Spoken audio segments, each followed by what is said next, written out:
Car la vraie force se trouve entre les mains du serviteur et non pas entre les mains de quelqu'un qui se croit important. Bienvenue à La Vie dans la Parole avec Joyce Meyer. La Vie dans la Parole est un ministère d'entraide basé sur un enseignement solide et pratique pour une application de la parole de Dieu. Votre réponse est dans la parole de Dieu. Et laissez-moi vous dire, le Seigneur est capable de vous guérir là où vous souffrez. La Vie dans la Parole est un ministère international qui atteint le monde par le cœur de Dieu.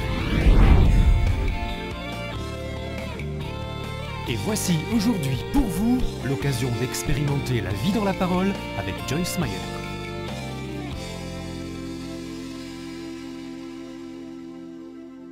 Merci Seigneur pour la parole. Je prie que ce message soit la cerise sur le gâteau, comme on dit dans ce séminaire. Et que les gens sortent de cet endroit changés, enthousiasmés, enflammés et prêts à vivre selon ta volonté plus que jamais. Amen. 1 Thessaloniciens 5,15 dit « Prenez garde que personne ne rende le mal pour le mal. » Qu'est-ce qu'on est supposé rendre pour le mal? Mais aspirez toujours à montrer de la bienveillance et cherchez à faire le bien, soit envers vous, soit envers les autres. Il semble que notre première responsabilité est envers les membres du corps de Christ, mais aussi elle s'étend au-delà de cela, pour atteindre toute personne. En fait, j'aime beaucoup la traduction amplifiée parce qu'elle nous dit « aspirez à montrer de la bienveillance et cherchez à faire le bien ». C'est-à-dire que ce n'est pas quelque chose que je dois attendre d'avoir envie de faire.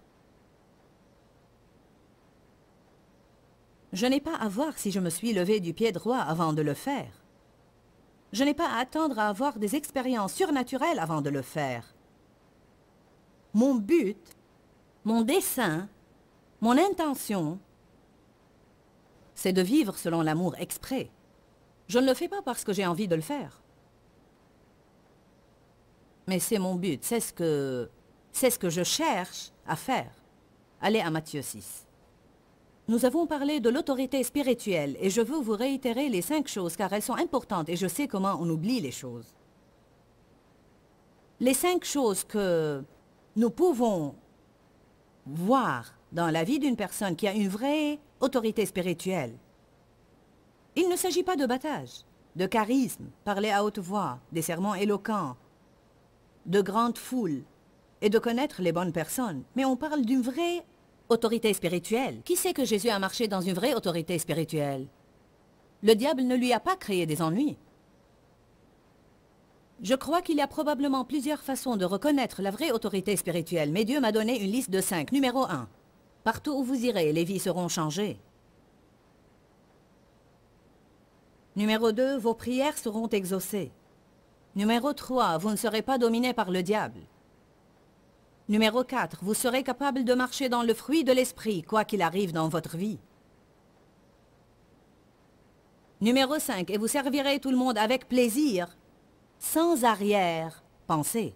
Cela veut dire que vous le faites d'un cœur pur. Vous ne le faites pas pour avoir quelque chose. Vous ne le faites pas pour être apprécié, ni pour avoir une déduction d'impôt. J'aime voir comment les chrétiens réagiraient dans leur offrande s'ils n'étaient pas sujets à une déduction d'impôt. J'espère que rien ne changera, amen.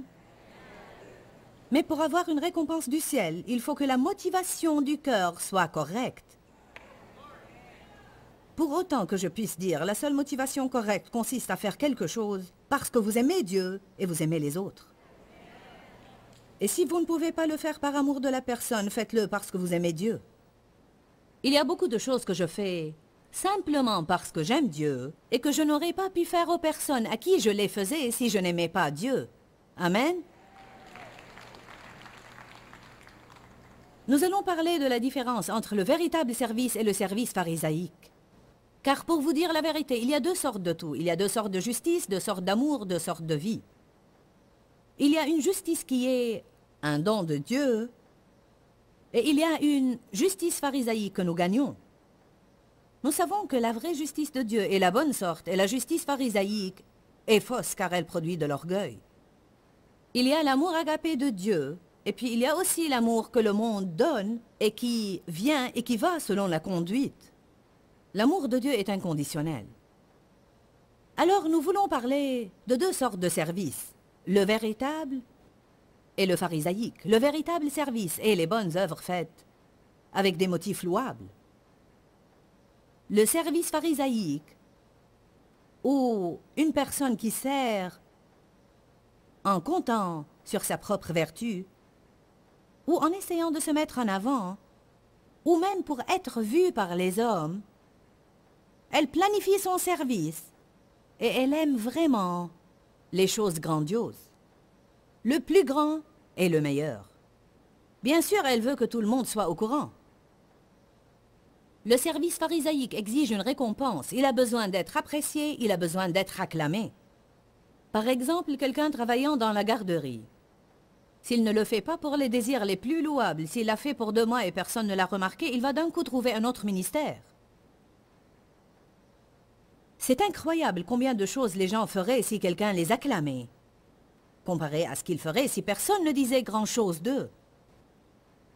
Avons-nous besoin d'être appréciés? Oui. Nous devons nous confier à Dieu et non pas être en colère contre les gens car ils ne nous apprécient pas et puis renoncer à être une bénédiction.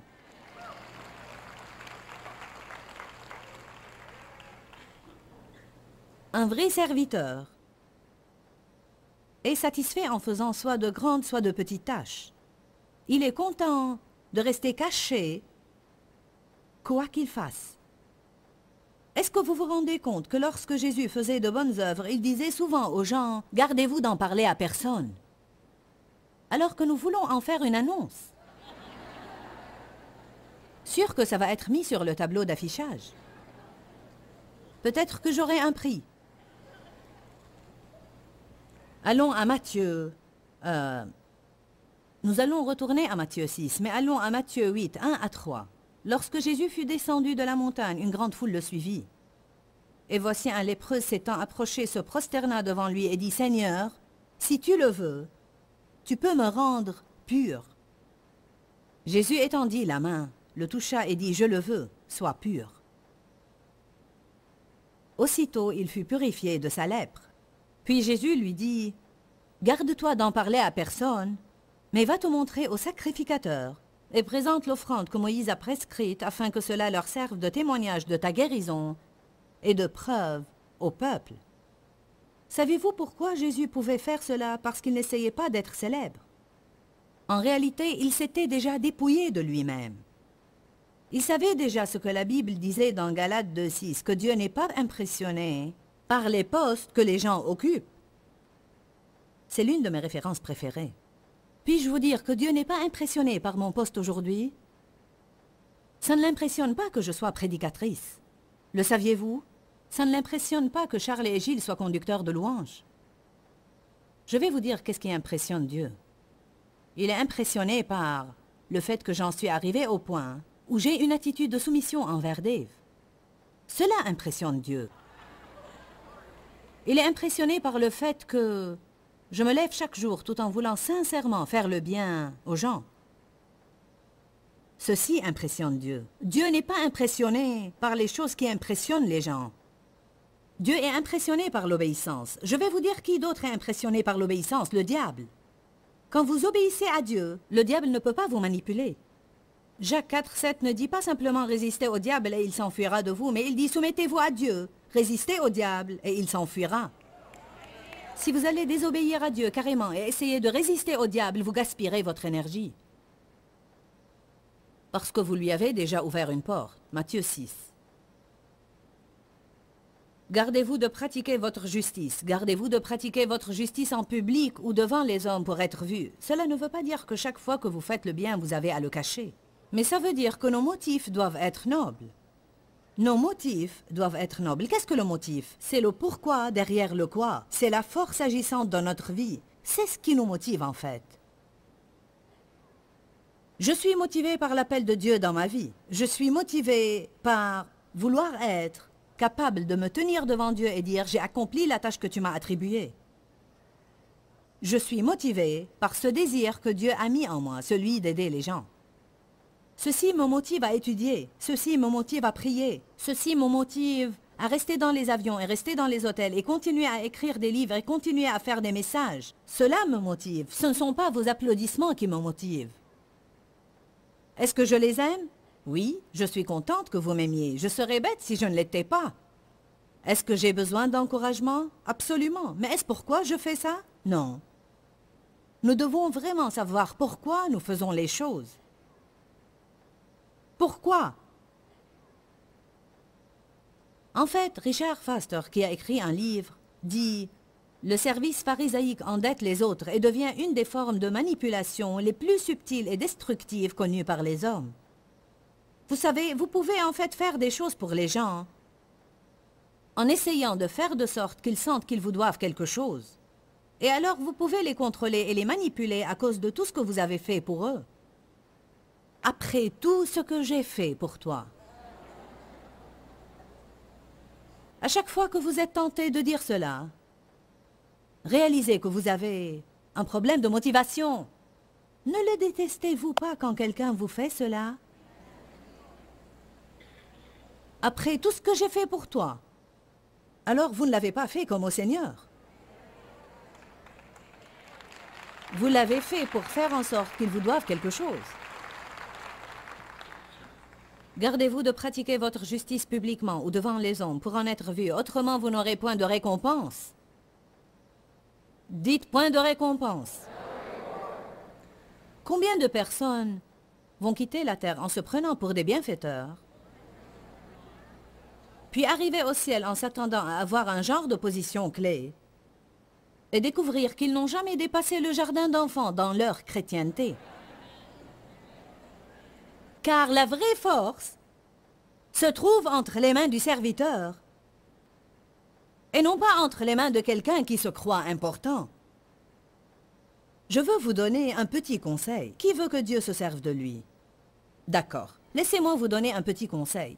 Plus Dieu se sert de vous, mieux vaut que vous réalisiez que ce n'est pas vous.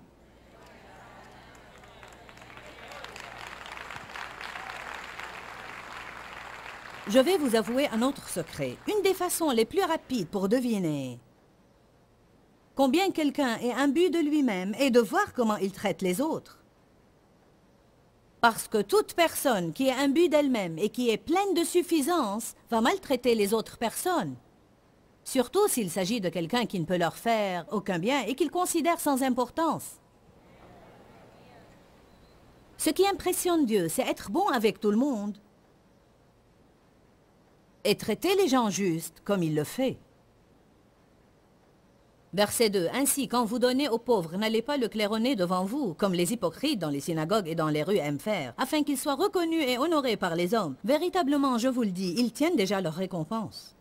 En d'autres termes, si vous faites quelque chose pour être applaudi et vous recevez de l'applaudissement, alors c'est ça votre récompense, jouissez-en, parce que vous n'allez rien avoir de Dieu. Mais quand vous faites la charité, ne laissez pas votre main gauche savoir ce que fait la droite. Ça m'a pris quelques années pour le comprendre, mais j'ai compris ce que cela veut dire. Quand vous faites quelque chose, oubliez-le tout court. N'allez pas méditer sur toutes vos bonnes œuvres. Rien dans la Bible ne nous dit de méditer sur nos bonnes œuvres. Elle nous dit de méditer sur les bonnes œuvres de Dieu. Je ne veux que personne ne donne des offrandes à ce ministère en imposant des conditions. Je ne veux que personne ne donne des offrandes en s'attendant à ce que je les emmène à déjeuner, ou qu'elles donnent des offrandes en s'attendant à avoir une entrevue avec moi. Si Dieu veut arranger quelque chose de pareil, alors c'est lui qui décide. Mais vous devez toujours donner avec de bonnes intentions, sans vous attendre à ce que les gens vous donnent quelque chose en retour. Que votre main gauche ne sache pas ce que fait votre main droite. J'aime ceci. Verset 4. Afin que votre aumône se fasse en secret, et votre Père qui voit dans le secret vous le rendra en plein jour. N'aimez-vous pas cela? Dieu qui voit dans le secret vous le rendra en plein jour. Ne racontez pas à tout le monde que vous vous levez tôt chaque jour pour prier. Dieu vous voit. En fait, je crois que parfois, nous perdons notre force en ouvrant notre bouche pour dire à tout le monde ce que nous faisons.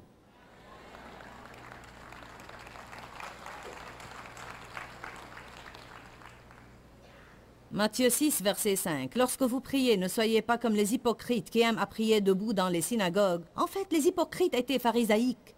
Ils s'efforçaient de faire les choses bien, mais ils voulaient aussi sonner de la trompette. Ils aiment pour faire leurs prières à se camper dans les synagogues et au coin des rues pour être vus des hommes. Je vous le dis en vérité, ils tiennent déjà leur récompense. Mais toi, quand tu pries, entre dans ta chambre, ferme sur toi la porte et prie ton Père qui est là dans le lieu secret et il te le rendra en plein jour. Je préfère avoir une récompense de Dieu que de quelqu'un d'autre. Le véritable service est un mode de vie, c'est la façon dont le serviteur vit, c'est qui il est. Un vrai serviteur est motivé par quelque chose beaucoup plus profond que les sentiments. Si nous apprenons vraiment à faire de bonnes œuvres, nous expérimenterons de grandes forces de résurrection dans notre vie. Certains veulent ressusciter de leur désordre. Certains d'autres veulent une percée dans leur situation.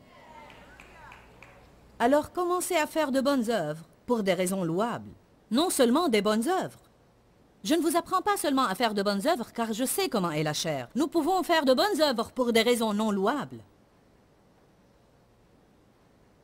Je ne veux pas faire de bonnes œuvres parce que mon ami les fait et j'essaie de me maintenir à son niveau. Ni faire quelque chose car mes amis s'attendent à ce que je le fasse et je ne sais pas ce qu'ils vont dire si je renonce à le faire. Je ne veux pas faire de bonnes œuvres pour attirer l'attention des gens convenables. Je veux simplement faire ce que Dieu me demande de faire. Je veux être un peu comme celui qui vivait à l'ombre, qui sortait discrètement pour faire son travail puis rentrer chez lui. Occupez-vous de vos affaires, que votre main droite ne sache pas ce que fait votre gauche. Ne vous vautrez pas dans votre bienveillance. N'allez pas raconter aux autres toutes les bonnes œuvres que vous faites. Si Dieu veut que vous ayez une certaine notoriété, qu'il vous la donne. La Bible dit qu'on ne vous retrouve pas en train de vous louer vous-même par votre propre bouche. Ne vous louez pas vous-même, que quelqu'un d'autre le fasse. Actes chapitre 9. Une dame a expérimenté une résurrection grâce à ses bonnes œuvres. Vous dites, j'ai des problèmes dans ma vie et je passe mon temps à réprimer le diable. Je vais vous dire comment réprimer le diable. Surmonter le mal par le bien. Acte 9, 36.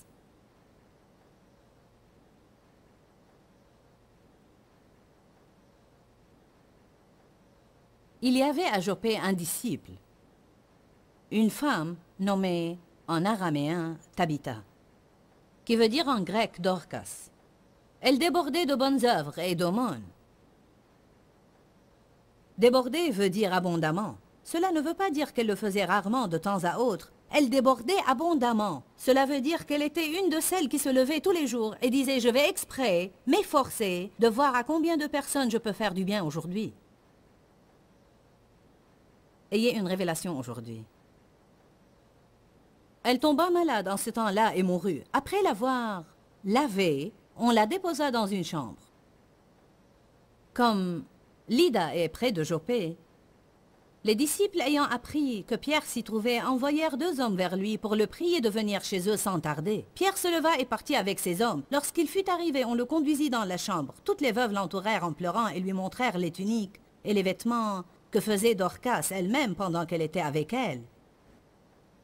Pierre fit sortir tout le monde, car il avait à se débarrasser du doute et de l'incroyance.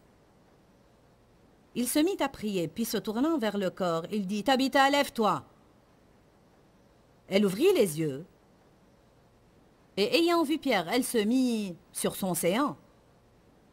Il lui donna la main et la fit lever. Il appela ensuite les saints et les veuves, et la leur présenta vivante de nouveau.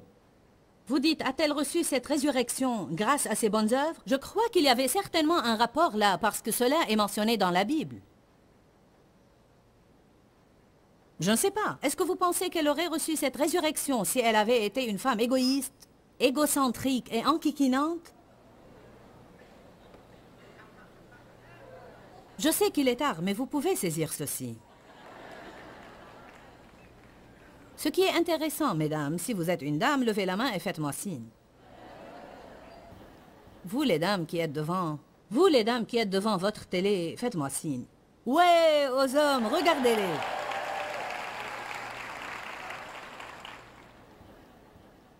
Savez-vous que la Bible encourage spécialement les femmes à bien se donner aux bonnes œuvres? Cela ne veut pas dire que les hommes ne doivent pas les faire. Mais une écriture dit, les hommes doivent prier et les femmes doivent se donner aux bonnes œuvres. Je suis sûre qu'il y aura des changements dans le corps du Christ si tous les hommes priaient et les femmes faisaient de bonnes œuvres. Je fais de bonnes œuvres. Où est votre mari? Il prie à la maison. L'homme prie à la maison. Où est ta femme? Elle est sortie faire de bonnes œuvres. Waouh, quelle équipe! Alléluia!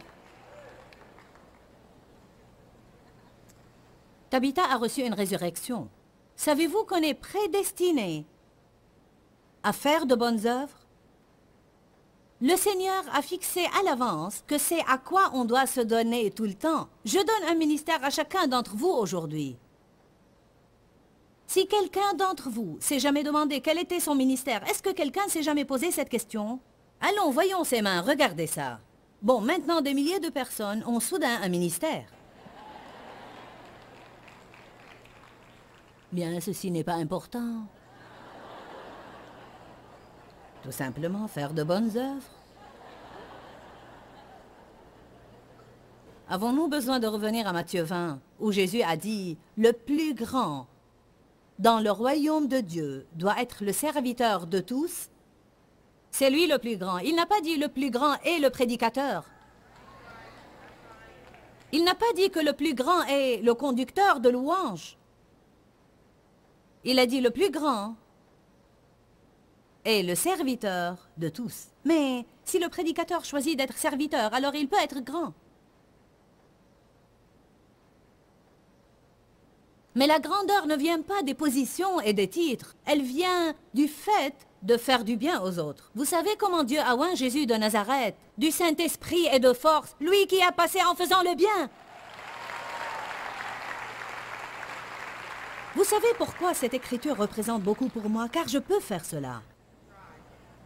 Ce n'est pas compliqué, ce n'est pas doctrinaire et plein de confusion. Je peux saisir cela même si je n'ai pas dépassé les classes secondaires, je peux le saisir sûrement. Ah, faites de bonnes œuvres. Tous les jours, cherchez. Alors je peux me lever le matin et dire, Seigneur, quel bien puis-je faire à quelqu'un aujourd'hui? Laisse-moi rencontrer des personnes qui sont dans le besoin. Cette façon de vivre est passionnante, car vous ne savez jamais qu'est-ce que vous allez faire de jour en jour. Mais vous ne pouvez pas vous lever et avoir votre journée planifiée. J'ai mon plan, j'ai mon plan, j'ai mon plan, n'interrompez pas mon plan. Quelques-uns n'ont aucun plan, alors que d'autres sont fanatiques de leur plan. Soyez entre les deux avec un peu d'équilibre. Ayez un plan et suivez ce plan. Mais si Dieu essaye d'interrompre votre plan, baissez les bras.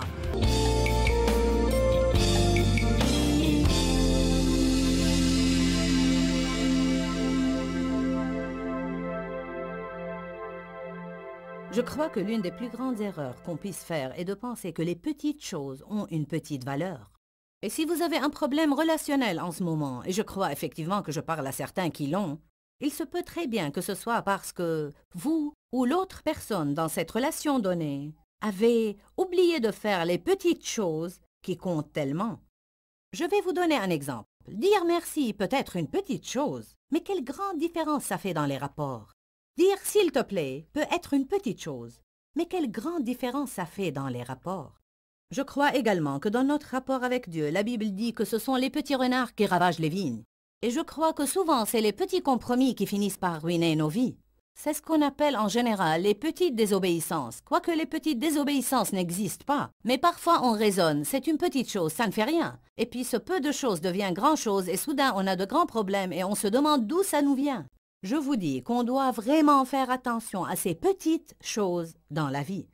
En fait, je crois que les petits compliments, les petites choses qu'on dit aux gens qui les encouragent ou qui les font mieux se sentir en tant que personne, encore une fois, font toute la différence dans nos rapports. Et non seulement dans nos rapports. Mais écoutez-moi, quand on établit un nouveau contact avec d'autres personnes par les petites choses, elles font une grande différence dans leur vie, mais aussi une grande différence dans la nôtre. Parce que lorsqu'on essaye d'aider les gens, cela augmente notre joie. Dis-leur que je les aime. Dans ce livret, Joyce Meyer donne une révélation de l'amour de Dieu pour nous.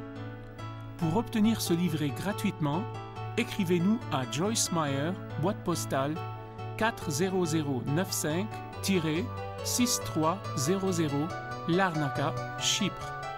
Ou bien visitez notre site web www.joycemeyerme.org.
mùa lụt nước lũ bắt cá giữ